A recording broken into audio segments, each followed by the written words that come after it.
member, and both items on this agenda tonight require a supermajority, which means all 5 votes.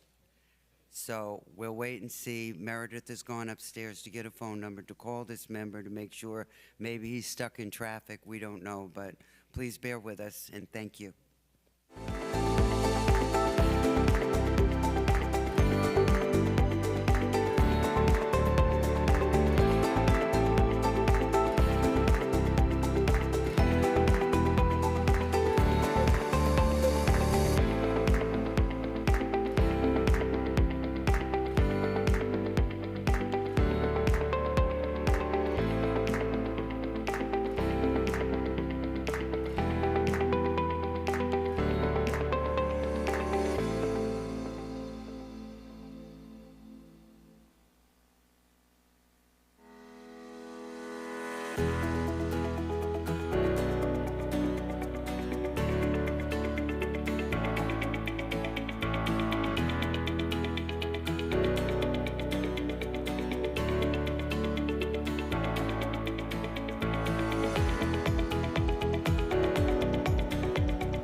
So, we have a quorum. That means there's 5 of us here. But both of the items that are on this agenda tonight must have all 5 votes. Now, both petitioners have a choice to go ahead with your item tonight, and hopefully you'll get all 5 yes votes, or defer it to next month's meeting when we have 6, where if you get 1 no vote, you still win, and that's up to y'all. So would you want to talk it with your clients or whatever on what you would like to do, and then let me know.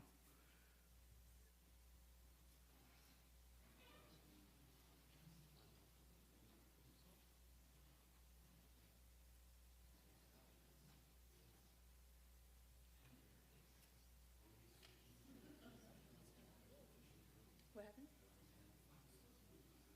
Just one time last year.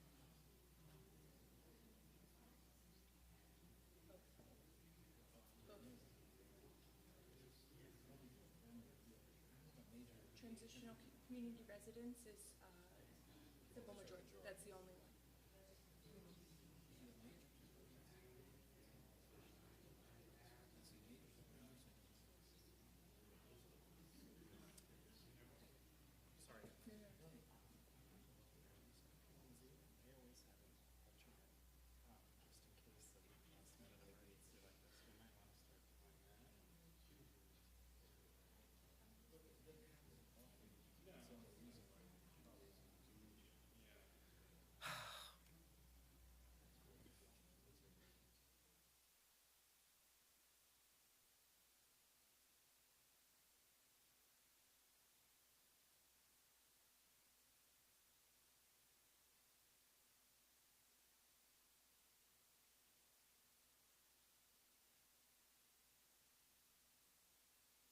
Want to go? Okay, thank you. I'll wait for them to finish it's their item number 1. Thank you. No, I haven't done a culvert.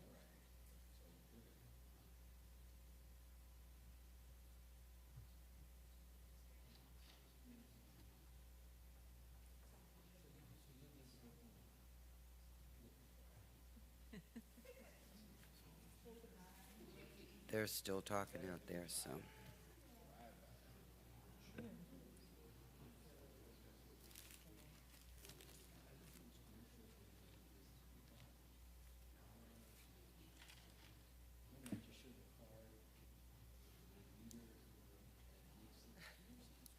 Not right now. Your phone's listening to you.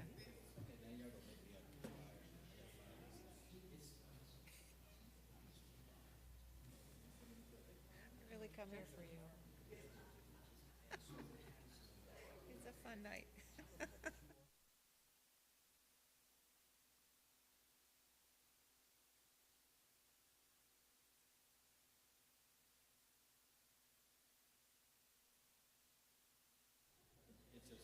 Madam Chair. Good evening. Dwayne Dickerson, for the record, on behalf of the applicant for item number 1, we would like to proceed. You would like to proceed? Yes, ma'am. Okay, have a seat and let me open the meeting. Thank you. Thank you. Now I get to hit the gavel. Good evening and welcome to the Zoning Board of Appeals.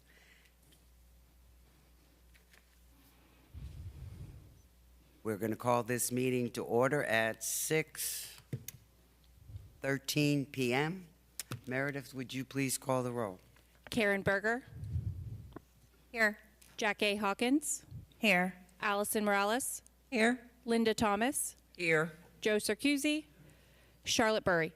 Here. Okay, I need a motion to approve the minutes of the September 18th, 2025 meeting. I do. I have a I second. make a motion that we approve the meeting. Motion, second. All in favor signify by saying aye. Aye. Motion carries. Minutes are approved. Okay, it's time to explain this board. This board is a quasi-judicial hearing. Everything that is said in this room is recorded, and it's run just like a courtroom. And kind of look at all of us as 5 judges sitting up here, and you're in a courtroom. Anyone that wishes to speak in a few minutes, I'll have Meredith swear you in. You must be sworn in, and all of your testimony is recorded. My request to all of you is please, please, if you come up to speak, talk into the microphone, because the system won't pick it up, and what you say will not be recorded, and probably we won't hear it either. Okay, everybody understand? Meredith, would anyone in the audience that wishes to speak or thinks they're going to speak, would you please stand up and raise? Okay, item number 1, P and Z, number 25-17-000010. It's a special exception. Will the petitioner please come up? And I will explain something before the petitioner speaks. This particular item is an extension of last month's item, and all that will be discussed at this meeting are the answers to the questions that this board requested of the applicant. There will be no public hearing. However, I'm going to ask the board, there is one gentleman in the audience that has the other car wash that would like to. What we had explained to the applicant and also to the individual who expressed a desire was that not knowing what those documents contain, I did not want the board to be confused, and that if those items are specifically addressing the responses or the answers that the applicant is bringing, that it would be appropriate, should the board determine that they want to hear public comment, for those items to come forward. But I didn't want to confuse the board if the individual or the entity decided to bring up other items that were not brought up by the applicant in response to your questions.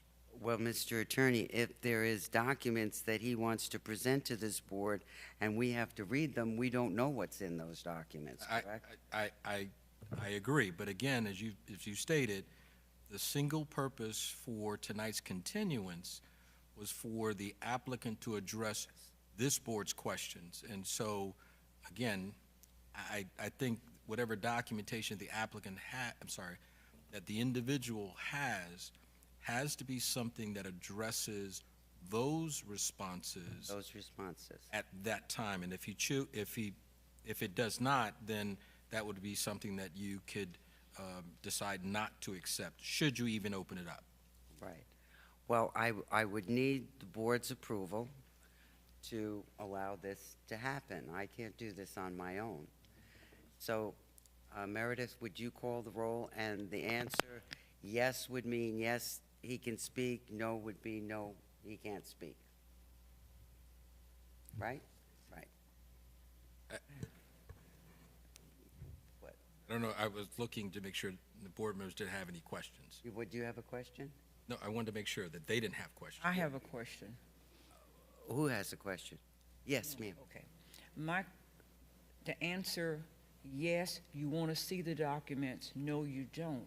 But my question is, we don't know what the documents. Right, no, well, actually, the yes would mean you would allow him to speak and give us the documents, and no would mean no. Okay. I mean, it's kind of a odd thing that's happening here tonight that Yeah. isn't usual, and that's why I need a full board to vote on whether you want to do this or not. It's Okay. not up to me to make that decision. If I may, Madam Chair. Yes. I think if I could offer a suggestion, maybe the question is more about whether or not you want to have public comment, not just single to this individual, but whether or not you want to have public comment following the applicant's presentation. You may want to wait until after the applicant answers your questions to determine if you want to open it up. That's a very good idea, James. Thank you. I agree. Okay, that's what we'll do. We'll wait for the applicant to answer the questions, and then we'll have a vote of the board. And it's all, you state your name and. Good evening, Dwayne Dickerson on behalf of the applicant, attorney with the law firm Miskell Backman, offices at 14 Southeast 4th Street in Boca Raton. Madam Chair, is staff going to give a presentation first, or would you like? Yes, staff will go first. Yes, ma'am. So. Actually, I don't have much of a presentation. Don't have that much I of a just wanted to say that the questions were, the board wanted to know about Okay. car washes. within 3 miles of the subject property, what types of car washes, and Dwayne can take it from there. Yeah, you go ahead and take it from there. Sure. And I do want to add also that all of us here, except for the empty chair, we were here for the full presentation last month, so you don't have to do any presentation other than to answer the questions of the board. Thank you. Thank you. So, Madam Chair, you are correct. I believe that this board gave really clear direction on this continuance and the additional information that you wanted. So we're going to be very respectful of that direction as we move forward. I just wanted to very briefly set the stage. We are requesting a special exception approval for a car wash in the B3 zoning district. Car washes are permitted subject to special exception approval. So this is an aerial refreshing your memory of the location. We are on the southwest corner of Powerline Road and Gateway Drive. We're just north of McNabb Road. The parcel is just about 41,000 square feet in size, which is about 0.94 acres. It is essentially an out parcel within an existing shopping center, and as you may recall, it used to be a Checkers fast food restaurant that is no longer in service. And the zoning of the property is B3, general business, and the land use is industrial. So once again, we believe the request is compatible with the zoning and the land use and permitted, subject to, of course, special exception approval. Next slide, please. Thank you. So my records show that there were 5 questions that you asked. All right. Question 1. What are the types of car washes? Well, how do we distinguish the different types of car washes? Question 2, how many car washes are in the city of Pompano Beach? And that was 2 parts. 1, within the entire city, and 2, within 3 miles of the property and also within the city. Because the property is located in the area of the city that's directly adjacent to another city to the south. So that's why I say within a 3-mile radius, some of that is within the city of Pompano Beach and some of it is not. So that's why I think that question was 2-part. How many car washes in the entire city? How many car washes within that 3-mile radius that are also in the city? Question number 3, is there a demand for the proposed car wash? Question number 4, what are the sound impacts of the proposed car wash? And question number 5, what impact will this car wash approval have on mom and pop car wash businesses?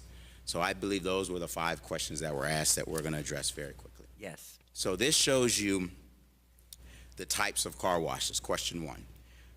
Now, you know, we can get in the weeds and some of them have multiple types, but these are the main categories that I think you see and you would understand. The first one is a gas station wash, right? So this is the vehicle is stationary in the equipment and the equipment washes the vehicle around the vehicle being stationary. And as you see, when some of these tunnels malfunction, then they'll turn into a hand wash and you'll see the people in there washing the cars by hand in the tunnel. But that's a gas station wash, accessory to a gas station. Another type of wash is a conveyor wash, which is what we're proposing, where the vehicle travels on some sort of conveyor system through a washing system, the vehicle on the way out.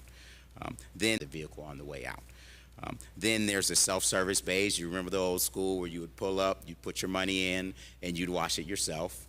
And I guess with today's day and age and convenience, you don't see a whole lot of that anymore, but they're still out there, a few of them. And then the hand wash, which we also call the bucket wash, right? The gentleman's there with the bucket, he's hand washing it, and you know, maybe he sets up a tent, but those are the main categories. So I think that answers question 1. What are the different types of washes? Next slide, please. So the second question was how many car washes in the entire city? That answer is there are 14 total car washes in the city of Pompano Beach. Now the way that breaks down is 9 of them are car washes, which are the self-service bays, the gas station wash, and the conveyor, right? And then you have 5 that are more of the auto detailing type of wash, where they do the inside, they'll do the outside, they'll do the buffing, the waxing, all those other more detailed service than just an express convenient wash.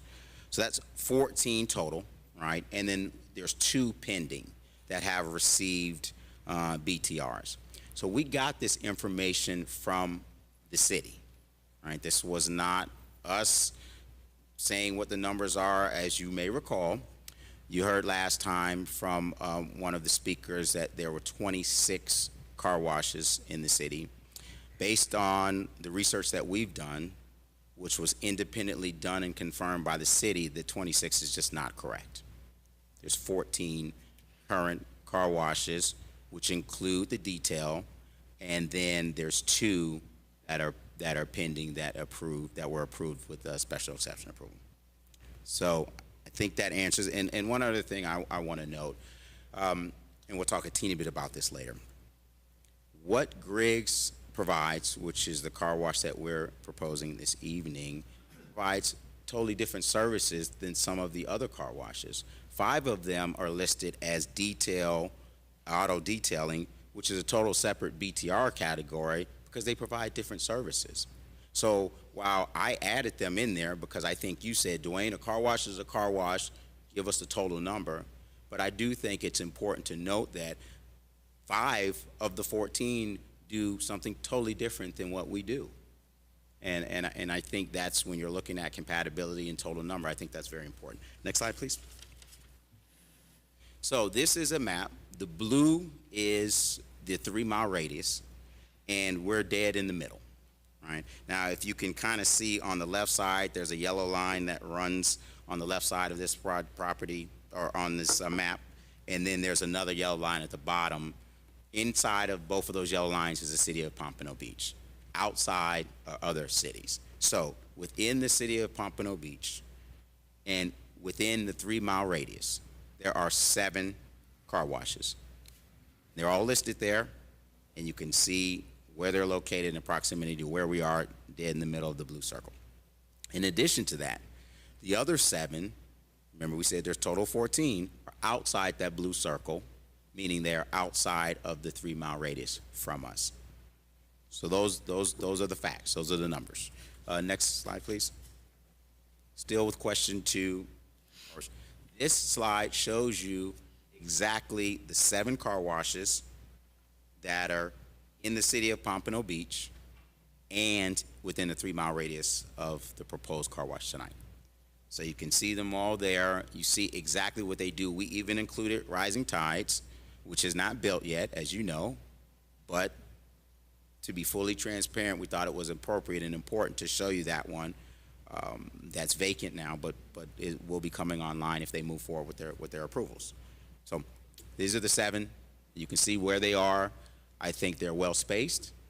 I don't think there's a proliferation. I think this map very clearly shows you that where we're proposing, there's a direct need within the 3-mile radius and within the city of Pompano Beach. Next slide, please. Third question about, is there a demand? As you recall, we had our expert testify, who was qualified as an expert without objection, with BBG Real Estate Services, and he did a feasibility study to determine whether or not there was a demand. In short, his conclusions were that there is a significant demand for additional car wash services within the local market, and that our proposed development is considered justified. Now, in terms of his qualifications, you remember, he has done over 350 car wash evaluations within the last 12 months. And his job is not to say, hey, the car wash should go there.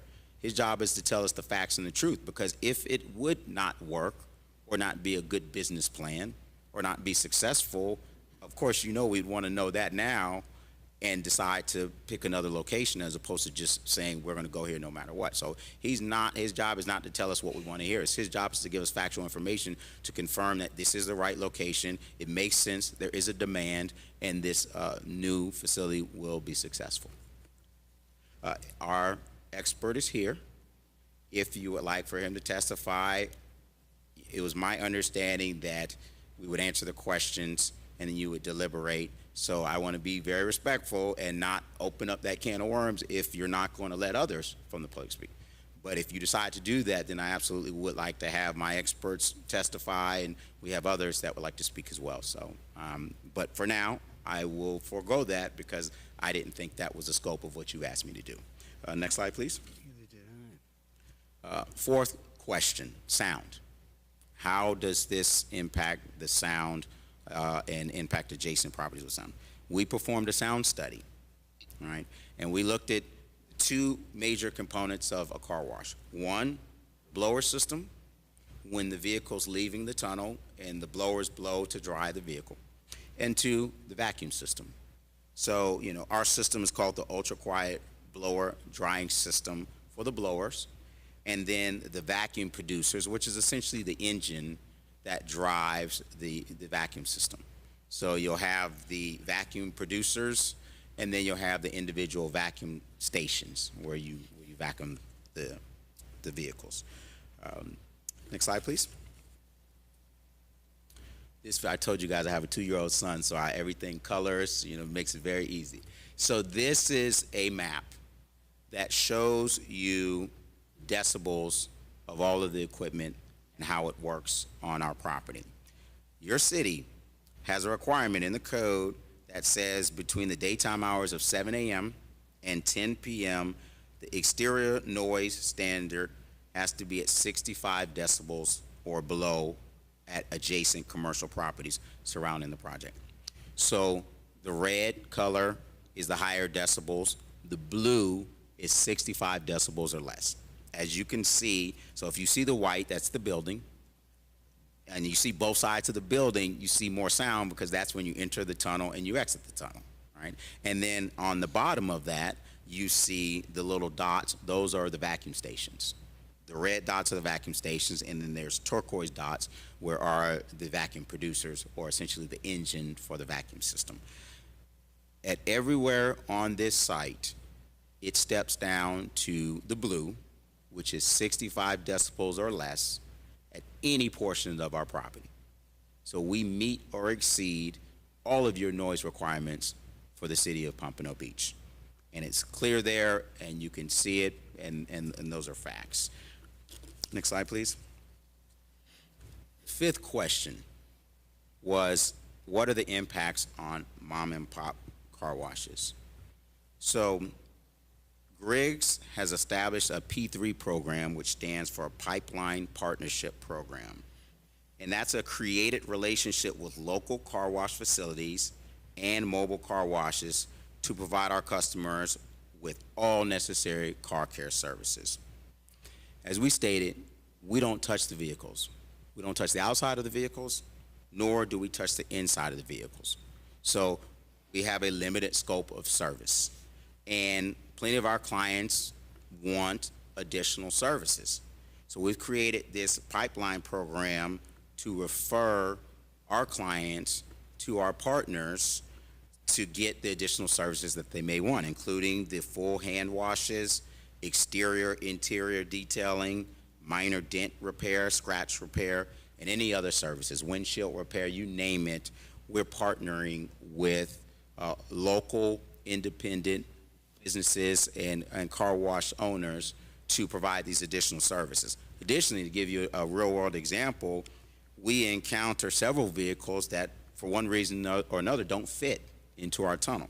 Sometimes it's the size of the vehicle, sometimes it's some condition with the vehicle, or maybe it's an older classic vehicle and it just is not appropriate to go through our tunnel. And that happens approximately 3 to 7%. And so those vehicles are obviously referred to one of our pipeline partners so they can get the services that they need if we can accommodate them.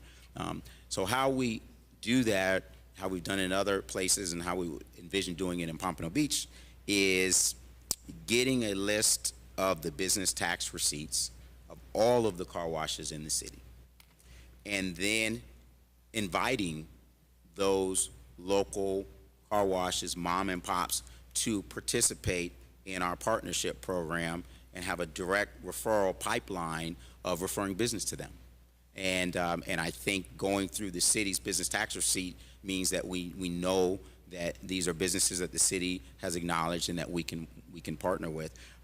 as you can imagine, we would go through a vetting process to make sure that anybody that we partner with is safe and that they're providing the quality of service that we demand of our services that we're providing to our customers. There's no charge. So we don't charge our private partners. We don't take a cut of their profits. This is a mentoring, tutoring, and an opportunity to provide revenue sources to these mom and pop businesses. And it's been very successful. I actually have a gentleman here who is one of our partners, who's an independent mom and pop car wash facility. If you open it up to the public, I'm gonna want him to say something, but I'll try to. But he just wanted to wave and say, he strongly believes in the benefits that our P3 program have provided to him. And then, we also allow, as a mom and pop, some of the biggest issues are getting your name out. So as part of our program, we allow our partners to share in our advertising, and we sponsor our pipeline partners in our advertising materials. So we say, hey, if you want a full detail service, go see so-and-so. So that is also a way to get their name out and help them be successful with part of our marketing program. And lastly, we proudly support all car washes. We're perfectly okay with healthy competition. We think that washing your car in a quality facility is light years ahead of washing your car at home in terms of the environmental impacts. And so we're not going to ever say don't support another car wash. If they're doing it right and they meet the criteria, we will fully support them. Next slide, please. So just wanted to show you the renderings again so you can see. Obviously, we go through a DRC process if we are fortunate enough to get this special exception. So all the architectural components, the site planning components will be thoroughly reviewed. But we are very proud of this design, and I know your board likes to see the design as part of your decision-making process. I hope you would agree that this is the best of the best, and we're going to make sure that this is a facility that the city's proud of. Next slide, please. These are other renderings that we showed last time, so you can just see the quality of the facility. Next slide, please. We've had significant community outreach in support. We've gotten letters of support from some of our adjacent property owners, some of the tenants in the shopping center that are really looking for an opportunity to transition this dark, underutilized, checkers into a high quality development in the city that looks nice and that can help bring customers and life back into the shopping center and the tenants that are there. So just wanted you to know we've gotten significant outreach. We have folks that are here as well if it is open to the public to speak to that. And lastly, the code, the rules, the law. You have 13 criteria. You see them every month, so I'm not going to go through them in the essence of time, but I will point you to the highlighted section here, and this is a direct quote from the staff report. It says the applicant has addressed all 13 special exception review standards in detail, providing thorough, well-supported, and fact-based responses for each criterion, including addressing the use-specific standards for a car wash. So your staff report and your staff have clearly stated for the record that we have satisfied your code, and that therefore I believe that this application should be approved by the board. And we've provided the competent and substantial evidence to support this, which is also the legal standard. We provided the experts. As you remember, ad nauseum, we went through all 13 criteria. I'm not going to do that to you tonight. And this application, I think, makes sense. I understand competition, and we welcome competition. We think it's healthy for your city. We think it's healthy for the customers. And we think we've shown that this application satisfies all the requirements. So with that, I would like to pause and reserve time to address any additional questions or comments that you may have. Thank you, Madam Chair. Yes, sir. Well, at this time, I'm going to ask the board if they want to open this up for public hearing. This would mean that the petitioner would present more of his case and then open it up for other people to speak. And I need a vote of the board, either yes or no. And I'm going to ask Meredith to call the roll. Karen Berger, Yes. Jack A. Hawkins, No. Allison Morales, No. Linda Thomas, Yes. Joe Circuzzi, Charlotte Burry. No.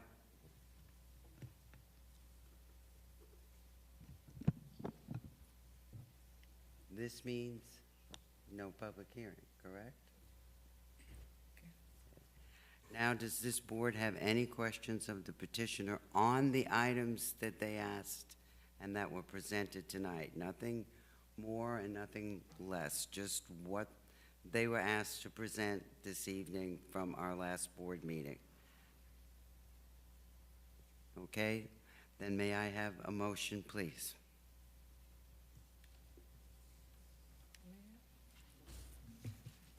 I'll motion. In P and Z case number 2517000010, I move we find there is competent and substantial evidence in the record that all the requirements for granting the special exception have been met, and that we grant the special exception subject to the 4 conditions requested by staff. Do I have a second? Second. Okay, it's been moved and seconded. There being no further discussion on this matter, Meredith, please call the roll. Jack A. Hawkins, Yes. Allison Morales, Yes. Karen Berger, Yes. Joe Circuzzi, Charlotte Burry. Yes.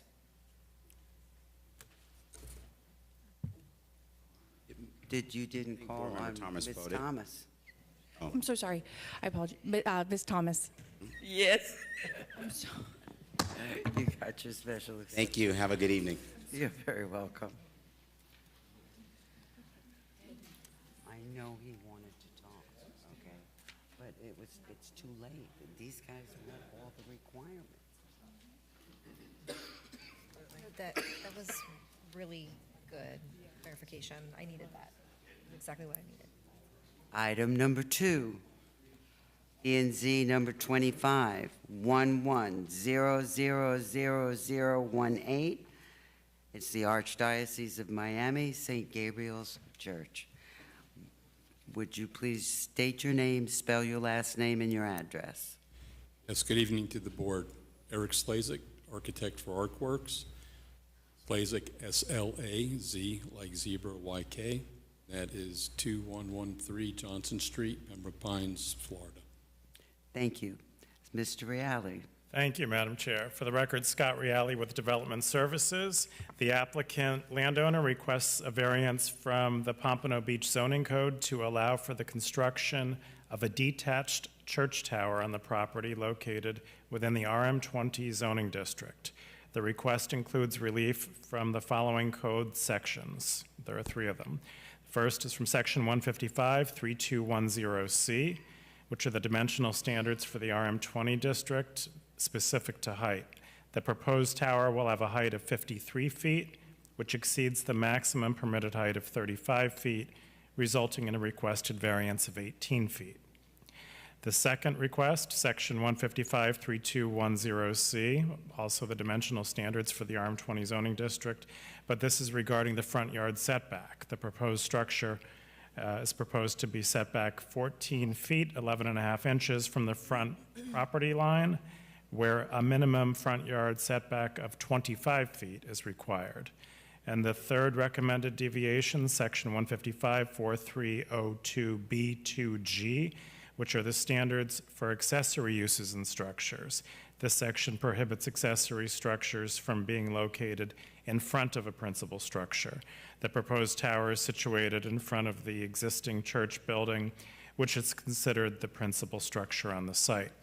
This property is located on the Barrier Island along the west side of North Ocean Boulevard, which of course is A1A, between Northeast 7th Court and Northeast 8th Court. The applicant proposes to construct a detached architectural tower on a developed site currently occupied by St. Gabriel Catholic Church, established in Pompano Beach in 1967. The property has no open code violations and no active building permits. The church is oriented toward North Ocean Boulevard, with the proposed tower located between the church building and A1A. The remainder and majority of the site, extending west to North Riverside Drive, consists primarily of surface parking. The proposed tower is intended to function as a symbolic and architectural element of the church campus. To accommodate this structure, the applicant is requesting variances from 3 provisions of the zoning code, which I just went over: maximum building height, minimum front yard setback, and placement of an accessory structure in front of a principal building. Regarding the height, the proposed tower would reach 53 feet, extending the RM20 zoning district's maximum height of 35 feet. The structure will include a crucifix at the top.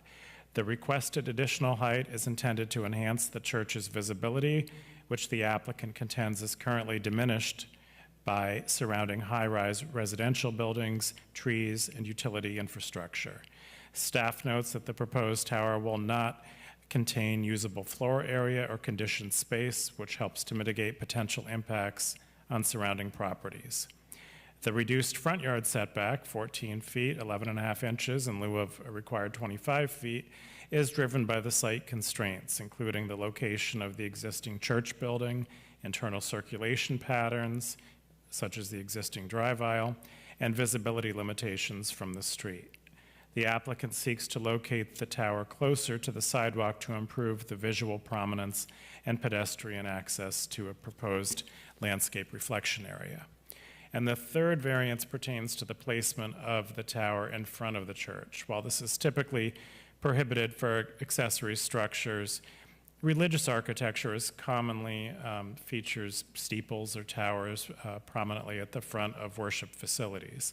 Unlike other accessory structures, such as garages or storage sheds, the proposed tower serves as an aesthetic and symbolic role consistent with the ecclesiastical design traditions.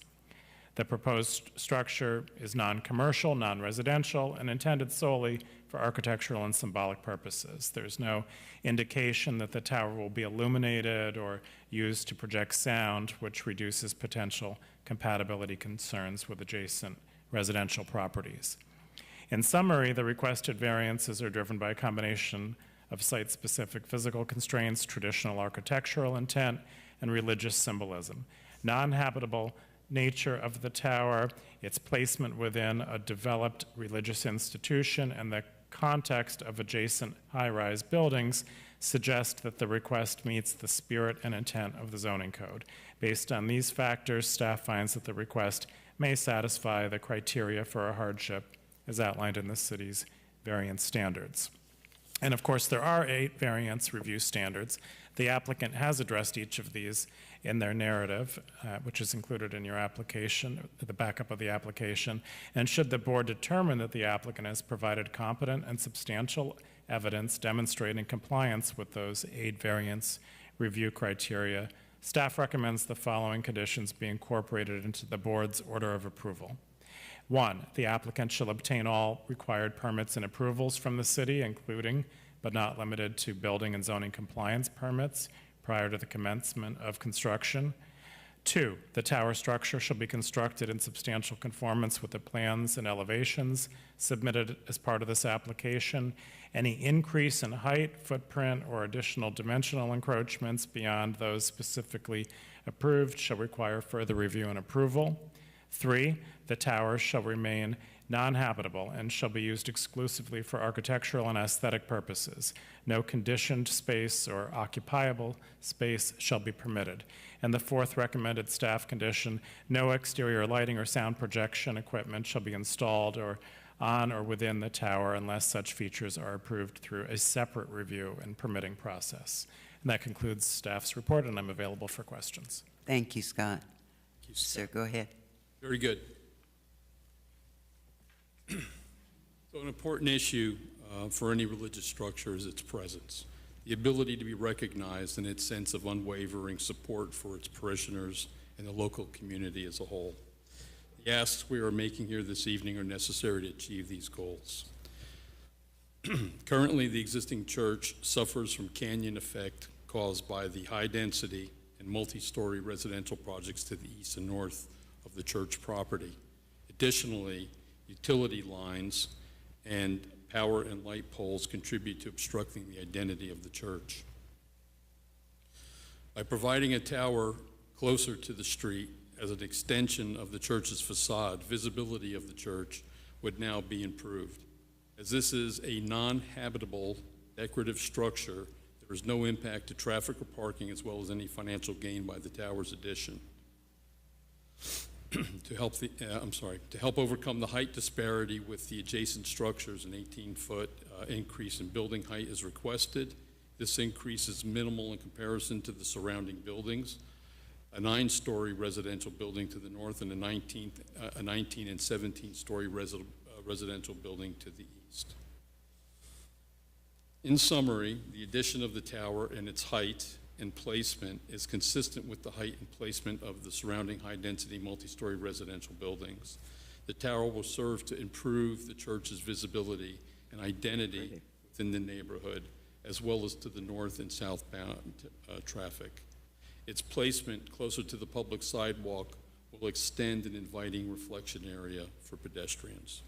Thank the board for your time. Very pretty.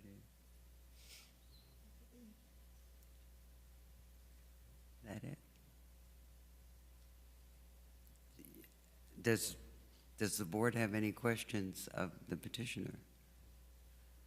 Well, this is also a public hearing. Oh, you do have a Yeah. question? So I noticed that there's a side street between the building and there. Do you see any site obstruction problems with traffic coming out? Looking at the Does plan, is any that the one obstruction? that's to the north of the church? Is that the one? Correct, yeah. I believe that is just an access lane for the church for drop-off, The church, and handicap parking is along that side as well. okay. So, no, it exists now. We're not changing any of that. That's the way it exists. Okay, so it wouldn't be a problem for anybody to see around it? I don't think so. Okay. We're out of the site triangle, the visibility triangle, so it should be, okay. Yeah, if I may, we did receive 2 letters, one indicating no objection. One did have concerns about the site visibility triangle. We looked at it, we confirmed that it is not within the site visibility triangle. Does any other board member have any questions? I'd kind of like to make a statement myself. St. Gabriel's, I believe they said, was built in the 1950s, and it's a 1-story building that's been there all these years, and the high-rises have been built around St. Gabriel's. I mean, and if you were an out-of-towner, correct, you would not find the church. I've been here 63 years. I know where it's at, but not everybody does. And I have a question of Scott. They want this to be 53 feet. How high is the condo that's next door? I should have. What? It's higher. It's higher. can say Okay, well, you don't have to give me the exact footage. But, okay, if there's no further questions from the board, this is a public hearing. I have one. Oh, you have one? Yeah, just one. What is the anticipation as to the time of how long the construction will take? Well, that is a good question, but I would expect it would be maybe 3 to 4 months.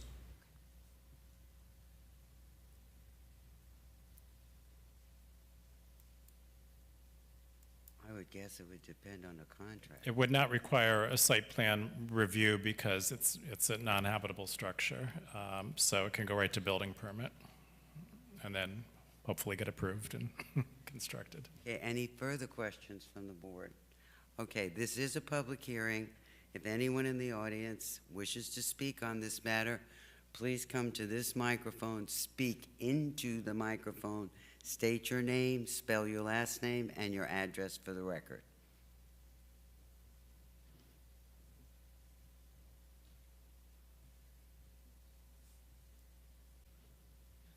Hello, my name is Lisa Cassane.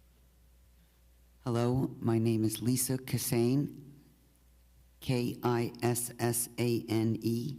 I live at 812 North Ocean Boulevard, Pompano Beach, Florida, 33062, almost directly across the street from the church. I was listening clearly, and I want to ask, I understand now they're not saying there will be a bell in the tower, but could there be a bell added later for sound, or how would that work?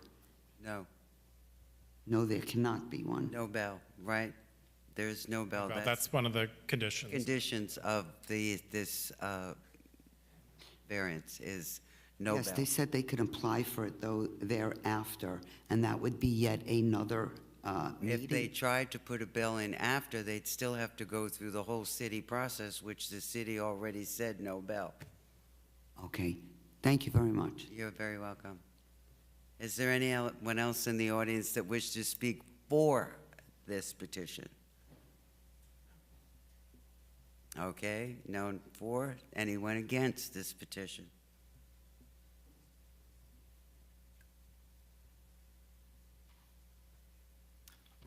My name is Bruce Posner, Posner. I live at 730 North Ocean Boulevard, Pompano Beach. I live diagonal to the church. I don't want to necessarily say I'm objecting, but given that notice was not published in the Sun Sentinel till 10/10, which was last Friday, given holidays and mailing delays, I don't feel people have had a fair opportunity to assess the variance. That's step one. That aside, we appreciate that the church wants to recognize and honor St. Gabriel. However, we feel that the structure is intended and very prominent placement on 1A that there's no reason it shouldn't be done within the constraints of the current variances. It's a residentially zoned property exclusively, and putting a 53-story tower in an area that's zoned for 35 feet, we feel may be excessive. Thank you. As far as the notice goes, I mean, do we still notice in the Sun Sentinel, or we just send out notices? Both. We do both. We Do send- both. Anyone within 500 feet received a notice in the mail, plus the Sun Sentinel. Yeah, it should have arrived Saturday if Saturday. it works. Okay. And the notice, I believe, was within the required Okay. frame, yeah. I'm sorry, I just want to say, I understand that you're assuming it was received on Saturday. If it was mailed on Friday, don't forget there was a holiday in between. It was Columbus Day, so there was certainly no mail on that day. Plus, most of the people who live in the buildings along that strip, I would say, if it's characteristic to the condo that I live in, 75% of the people are not living there full-time, especially at this time of year. So their mail would be forwarded to wherever they spend the rest of their time, and it wouldn't be there in sufficient time for them, for this hearing, or for them to either object or accept what's being said. I Thank you. understand. Is there anyone else in the audience that wishes to speak for this? Okay, that part closed. Anyone else? Again? Madam Chair, Yes. for the record, it was postmarked Tuesday from our office. On Tuesday, it was mailed out. That's where I got from the mailing office. Okay, it wasn't Friday, it was, No, we weren't here Friday. We postmarked it on Tuesday. okay, thank you. Anyone else to speak? Okay, public hearing closed. Any questions from the board? If there are no questions, I would appreciate a motion. I'll motion. In P&Z case number 25-11000018,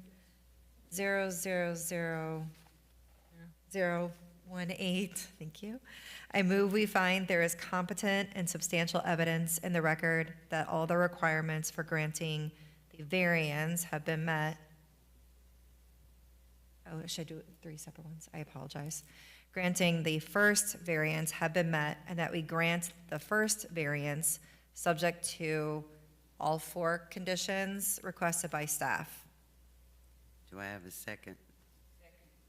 Okay, moved and seconded. Now, we're just voting on the first part of the variance. Okay, this is. Correct, there's three, you The have to height of vote the 3 different structure. times. We will be doing this 3 times. Okay, Meredith, will you call the roll, please? Karen Berger, Yes. Linda Thomas, Yes. Jack A. Hawkins, Yes. Allison Morales, Yes. Joe Circuzzi, Charlotte Burry. Yes. That variance has passed. Okay, do I have a motion Second one is about front yard setback. for the front yard setback? I need a motion. I'll do it again. In P and Z case 25-11-000018, I move we find there is competent and substantial evidence in the record that all the requirements for granting the second variance have been met, and that we grant the second variance subject to the 4 conditions requested by staff. Second. Second, it's been moved in second. Any discussion from the board? Meredith, please call the roll. Karen Berger, Yes. Allison Morales, Yes. Jack A. Hawkins, Yes. Linda Thomas, Yes. Joe Circuzzi, Charlotte Burry. Yes. Second variance passed. Now I need a motion for the third and final one. This is about the standards accessory use and accessory structure in front of a principal structure. In P and Z case number 25-11-000018, I move we find there is competent and substantial evidence in the record that all the requirements for the granting the third variance have been met, and that we grant the variance subject to the 4 conditions requested by staff. Second. Thank you. It's been moved in second. Any discussion? Meredith, please call the roll. Jack A. Hawkins, Yes. Karen Berger, Yes. Allison Morales, Yes. Linda Thomas, Yes. Joe Circuzzi, Charlotte Burry. Yes, your has been granted. Thank you. Thank you. Is there any other business before this meeting, before I adjourn it? Madam Chair, I just wanted to thank the 2 alternates who are here with us tonight because you helped us facilitate. Oh, yes, thank you very much. Yeah, by showing up and things kind of aligned that allowed us to do that. Thank you. You're welcome. Hearing nothing else, motion to adjourn. So moved. I'll make it myself. Meeting adjourned.